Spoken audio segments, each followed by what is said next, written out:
首先把这刀头螺丝拆掉。拧松了这个螺丝，还有一个螺丝不要这样拆，不然呢摔下来会把这个摔爆，一定要扶着它。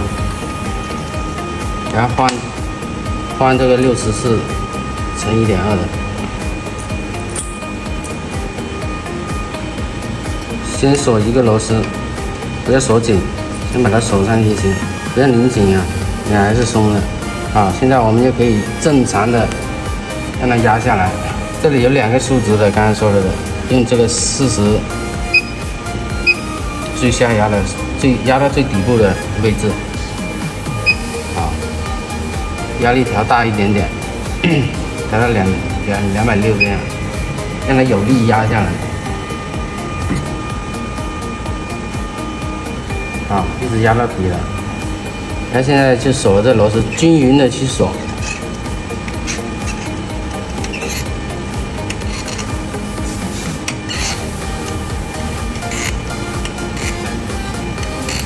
好，现在锁紧了，锁紧了，把刀头打上去，这个刀等待位置。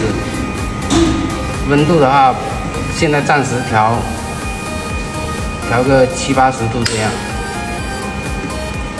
现在我们去测试一下刀头的水平，要确定一下看刀头压到哪里。因为这石英玻璃它是有孔的，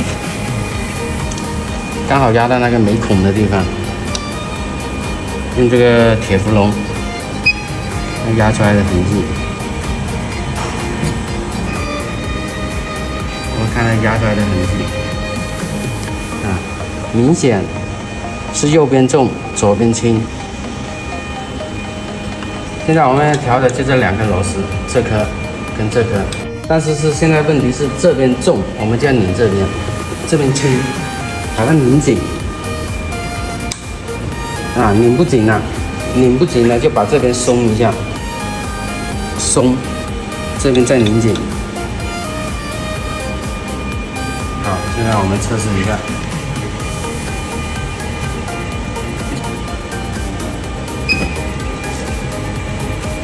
现在压出来的痕迹稍微就好了一点，再测试一下。压出来的痕迹就很漂亮了。这是左右，然后现在压出来是很漂亮的。我们把压力降小一点。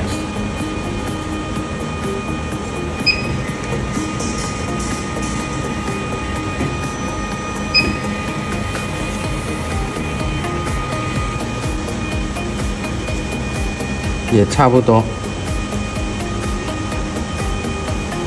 这个压痕差不多。好，现在已经调好了这个低温的状态下，然后我们再把温度升高，升到正常的压接温度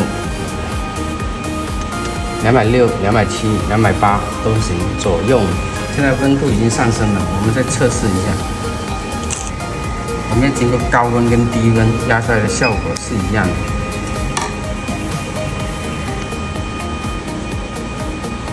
没有区别。它这边重的原因是因为什么呢？因为这个刀头是比较长的，所以不用看它。我们再看中间，我们可以看一下这个刀头，它是延伸出来的，所以说它稍微会比较重，比较长嘛，这刀头。刀头比较长，长出一点点来，正常的力度够就行了，水平。好，现在这已经调好了这个刀头的水平，然后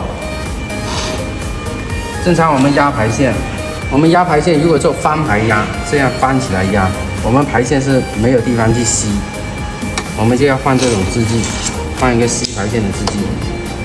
如果我们说这样免翻排压，这样压排就不用换这个。现在教一下你们换这个支记，就把这4颗螺丝拧下来就行了。1、2、3、4。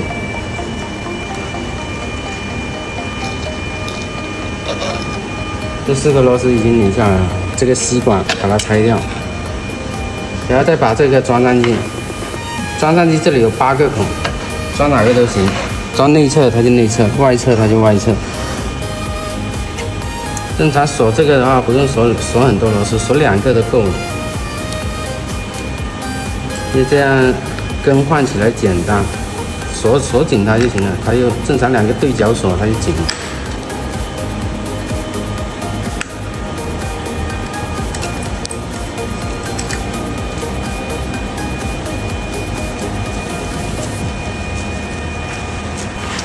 那装成这样，它就可以吸排线，它可以把排线吸住。这个翻排的装上去就行了。